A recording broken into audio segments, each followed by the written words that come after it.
आज जदियो गाड़ी आसी किंतु रेट कमुनी। हाँ रेट आज काली देखु काली होलसेलिंग 38 टंका थिला बेंगल किंतु आज से 35-36 टंका हो गला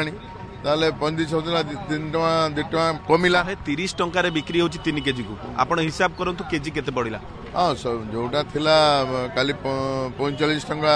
हेले केते होतला 100 किछि 10 टंका तो किले 3 किले कमिला ना ये जो एपटे होलसेल जोड़ा कमिला सेठी से मन रिटेल भी कमाउछंदी 3 टंका कमिले भी बहुत हेलानी मन आसंता काली यदि गाड़ी आसीबो ताले एमते धीरे धीरे कमिकिरी आसी जीवो ये को आसीबो तेणु समय लगे पूरा मार्केट ओडिशा ड्राई थिला